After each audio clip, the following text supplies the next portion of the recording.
So ಎಲ್ಲರಿಗೂ ನಮ್ಮ ವಿಡಿಯೋಗೆ ಸ್ವಾಗತವನ್ನು ಮಾಡ್ತಾ ಈ ಒಂದು ವಿಡಿಯೋದಲ್ಲಿ ಒಂದು ಇಂಪಾರ್ಟೆಂಟ್ ಮೇವು ಜಾತಿ ಒಂದು ಗ್ರೀನ್ ಫಾಡರ್ ಬಗ್ಗೆ ಸೊ ಡೈರಿ ಫಾರ್ಮ್ಗೆ ರಿಲೇಟೆಡ್ ಆಗಿ ಹೇಳ್ತೀನಿ. ಯಾಕೆ ನಾನು ಅದನ್ನು ಹೇಳ್ತೀನಿ ಅಂತ ಅಂದರೆ ಸೊ ತುಂಬ ಫಾಸ್ಟಾಗಿ ಬೇಗನೆ ಅತಿ ಹೆಚ್ಚು ಪ್ರೋಟೀನ್ಸ್ ಮತ್ತು ವಿಟಮಿನ್ಸ್ ಇರುವಂತಹ ಮತ್ತು ಮಿನರಲ್ಸ್ ಇರುವಂತಹ ಒಂದು ಹಸಿರು ಮೇವಿನ ಬಗ್ಗೆ ಸೊ ನಿಮ್ಗೆ ಈ ಒಂದು ವಿಡಿಯೋದಲ್ಲಿ ತಿಳಿಸ್ತಾ ಹೋಗ್ತೀನಿ. ಸೊ ಮೇವಿನ ಒಂದು ಮಾಹಿತಿ ಹೆಚ್ಚಿನದಾಗಿ ತಿಳ್ಕೊಂಡು ಸೊ ದಾಣಿ ಮಿಶ್ರಣ ಅಂದರೆ ಅತಿ ಹೆಚ್ಚು ಬೆಲೆಯನ್ನು ಕೊಟ್ಟು ಕೊಂಡ್ಕೊಳ್ಳುವಂತಹ ದಾಣಿ ಮಿಶ್ರಣವನ್ನು ನೀವು ಕಡಿಮೆ ಮಾಡಿಕೊಳ್ಬೇಕು ಅನ್ನೋದೇ ನನ್ನ ಮುಖ್ಯ ಉದ್ದೇಶ. ಸೊ ನೀವೆಲ್ಲಿ ದಾಣಿ ಮಿಶ್ರಣವನ್ನು ಕಡಿಮೆ ಮಾಡಿ ಮೇವಿನ ಬಗ್ಗೆ ಕಾನ್ಸಂಟ್ರೇಟ್ ಮಾಡಿದ್ರೆ ಖಂಡಿತ ನಿಮಗೆ ಆದಾಯ ಅನ್ನೋದು ಖಂಡಿತ ಹತ್ತು ಬರುತ್ತೆ, ಅಂದರೆ ಅದು ನಿಮಗೆ ಇನ್ಕ್ರೀಸ್ ಆಗುತ್ತೆ. ಯಾಕೆ ಅಂತಂದರೆ ಎಲ್ಲಿ ನಾವು ಉಳಿತಾಯವನ್ನು ಮಾಡ್ತೀವೋ ಅಲ್ಲಿ ಖಂಡಿತ ನಮ್ಮ ಒಂದು ಸಂಪಾದನೆ ಅನ್ನೋದು ನಿಜವಾಗ್ಲೂ ಉಳಿತಾಯ ಆಗುತ್ತೆ. ಸೊ ಅದಕ್ಕೋಸ್ಕರ ನಿಮಗೆ ದಾಣಿ ಮಿಶ್ರಣವನ್ನು ಕಡಿಮೆ ಮಾಡಲಿಕ್ಕೋಸ್ಕರ ಉತ್ತಮ ಜಾತಿಯ ಹಸಿರು ಮೇವುಗಳನ್ನು ತಿಳಿಸ್ಲಿಕ್ಕೆ ಹೋಗ್ತಾ ಇದ್ದೀನಿ. ಸೊ ಈ ಒಂದು ವಿಡಿಯೋದಲ್ಲಿ ನಿಮಗೆ ಒಂದು ವೆರೈಟಿ ಗ್ರಾಸ್ ಅಂದರೆ ಒಂದು ಹೊಸ ಜೋಳದ ಜಾತಿಯಲ್ಲಿ ಹೊಸ ಜಾತಿ. ಬಟ್ ನಾನು ಇದನ್ನೇ ಯಾಕೆ ಹೇಳ್ತೀನಿ ಅಂದರೆ ಈ ಬೆಳೆ ನಿಮಗೆ ಜಸ್ಟ್ 25 ದಿನದಲ್ಲಿ ಕೈಗೆ ಸಿಗುತ್ತೆ.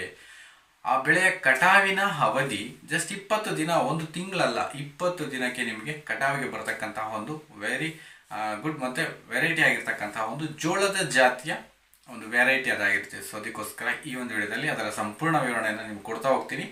20 ದಿನದಲ್ಲಿ ಅಂತಂದರೆ ಯಾವ ಬೆಳೆನೂ ಅಷ್ಟು ಫಾಸ್ಟಾಗಿ ಬರ್ತಾ ಇಲ್ಲ. ಈ ಒಂದು ಪ್ರೆಸೆಂಟ್ ಸಿಚುವೇಶನ್ಸಲ್ಲಿ ನೀವು ಕರೆಕ್ಟಾಗಿ ಗೊಬ್ಬರ ನೀರು ಕೊಡ್ತಾ ಬಂದರೆ 20 ಡೇಸ್ ಎನಫ್ ಸಾಕು, ನೀವು ಕಟ್ ಮಾಡ್ಕೋಬೋದು. ಓಕೆ, ಈ ಒಂದು ವಿಡಿಯೋದಲ್ಲಿ ಸೊ ಅದರ ಬಗ್ಗೆ ಮಾಹಿತಿಯನ್ನು ಹೆಚ್ಚಿನಾಗಿ ಹೇಳ್ತಾ ಹೋಗ್ತೀನಿ. ಸೊ ಯಾರೆಲ್ಲ ನಮ್ಮ ಒಂದು ವಿಡಿಯೋಗಳ ಹೊಸದಾಗಿ ವಾಚ್ ಮಾಡ್ತಾ ಇದ್ದಾರೆ ಅಂದರೆ ಪ್ರತಿ ವಿಡಿಯೋದಲ್ಲಿ ಹೇಳ್ತೀನಿ.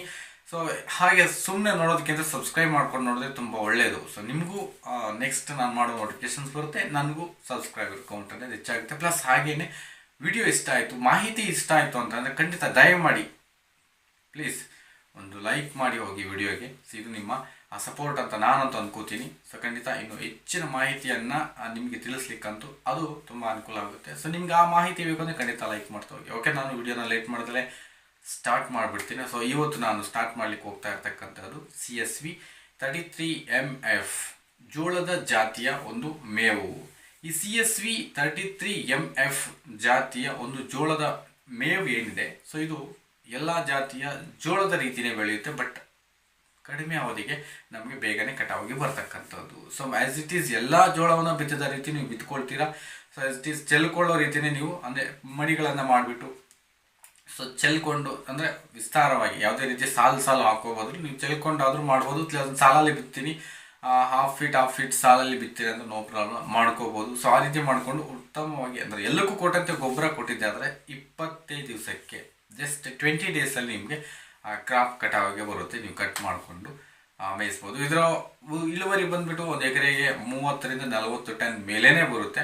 ಒಂದು 30 ರಿಂದ 40 ಟನ್ ಮೇಲೆ ಬರುತ್ತೆ. ಸರಾಸರಿ ಒಂದು 50 ಟನ್ನಷ್ಟು ಇಳುವರಿ ಅನ್ನೋದು ಖಂಡಿತ ಬಂದೇ ಬರುತ್ತೆ. ಬಟ್ ನಮ್ಗೆ ಏನಂದರೆ ಶಾರ್ಟ್ ಪೀರಿಯಡಲ್ಲಿ ಬೇಗನೆ ಫಾಸ್ಟಾಗಿ ಸಿಗ್ತಕ್ಕಂಥದ್ದು ಈ ಒಂದು CSV 33MF ಜೋಳದ ಜಾತಿಯ ಒಂದು ಮೇವು. ಸೊ ತುಂಬಾ ಚೆನ್ನಾಗಿರುತ್ತೆ. ಇದರಲ್ಲಿ ಮುಖ್ಯವಾಗಿ ನಮಗೆ ಸಿಗ್ತಕ್ಕಂಥದ್ದು ಪ್ರೋಟೀನ್ ಪರ್ಸೆಂಟು ಒಂದು 18% ಆಫ್ ಪ್ರೋಟೀನ್ಸ್ ಇರುತ್ತೆ. ಸೊ ಅದು ನಮಗೆ ತುಂಬಾ ಇದಾಗಿರುತ್ತೆ. ಮತ್ತು ಆಕ್ಸಿಲರೇಟ್ಸು ಅಂದರೆ ಇಲ್ಲಿ ಆಕ್ಸಿಲೇಟ್ಸ್ ಕಡಿಮೆ ಇರುತ್ತೆ, ಅಂದರೆ ನಮ್ಮ ಒಂದು ರಾಸುಗಳಿಗೆ ಹುಳಿ ಬರೆಸಲಿಕ್ಕೆ ಯಾವೆಲ್ಲ ಅಂಶಗಳು ಕಾರಣವಾಗ್ತವೆ ಅವುಗಳ ಒಂದು ಅಂಶ. ಈಗ ಸೂಪರ್ ನೇಪಿಯಲ್ಲಿ ಇರುತ್ತೆ, ಇನ್ನೊಂದರಲ್ಲಿ ಇರುತ್ತೆ. ಸೊ ಇದರಲ್ಲಿ 0 ಅಂದರೆ ಕಡಿಮೆ ಇರುತ್ತೆ. ಸೊ ತೀರಾ ಕಡಿಮೆ ಇರುತ್ತೆ. ಇದರಲ್ಲಿ ಯಾವುದೇ ರೀತಿ ತೊಂದರೆ ಅಂತೂ ಇರೋದಿಲ್ಲ ಈ ಜೋಳದ ಜಾತಿ ಮೇವಲ್ಲಿ. ಸೊ ಒಟ್ಟಾರೆ ಇದೇನೇ ಇರಲಿ ನಮಗೆ ಫಾಸ್ಟಾಗಿ ಕೈಗೆ ಸಿಗ್ತಕ್ಕಂತಹ ಮೇವಾಗಿರೋದ್ರಿಂದ ನಾವು ಖಂಡಿತ ಇದನ್ನು ಡೈರಿ ಫಾರ್ಮ್ಗಳಲ್ಲಿ ಬೆಳ್ಕೊಂಡು ಮಾಡಬೇಕು. ಸೊ ಇದು ಒಂದು ಹುಲ್ಲು ಜಾತಿಯ ಒಂದು ಮೇವು ನಮಗಿನ್ನ ಅಂದರೆ ಧಾನ್ಯ ಜಾತಿ. ಸೊ ನಾವು ಇದರ ಜೊತೆಯಾಗಿ ನಾವು ದ್ವಿದಳ ಧಾನ್ಯದ ಒಂದು ಕಾಯಿ ಜಾತಿ ಮೇವಾಗಿರ್ತಕ್ಕಂತಹ ಸ್ಟೈಲೋಹೆಮಟಾ, ಎದ್ಲೂಸನ್ಸ್, ಅಲ್ಸಂದೆ, ಅವರೆ. ಸೊ ಇದನ್ನು ನಾವು ಇಂಟರ್ನಲ್ ಅಂದರೆ ಬೇರೆ ಮಿಕ್ಸಪ್ ಆಗಿ ಇದರ ಜೊತೆ ಕೊಡ್ತಾ ಹೋದರೆ ನಮ್ಗೆ ಖಂಡಿತ ದಾಣಿ ಮಿಶ್ರಣದ ಅವಶ್ಯಕತೆ ಅನ್ನೋದು ಬರೋದೇ ಇಲ್ಲ. ಸೊ ಅಂದರೆ ಕಡಿಮೆ ಅವಧಿಯಲ್ಲಿ ಹೆಚ್ಚು ಪ್ರೋಟೀನ್ ಇರುವಂತಹ, ಹೆಚ್ಚು ಉತ್ಪಾದನೆ ಬರುವಂತಹ, ಫಾಸ್ಟಾಗಿ ಬರುವಂತಹ ಬೆಳೆಗಳನ್ನು ನಾನು ಈ ರೀತಿ ನಿಮಗೆ ತಿಳಿಸ್ಲಿಕ್ಕೆ ಟ್ರೈ ಮಾಡ್ತಾ ಇದ್ದೀನಿ.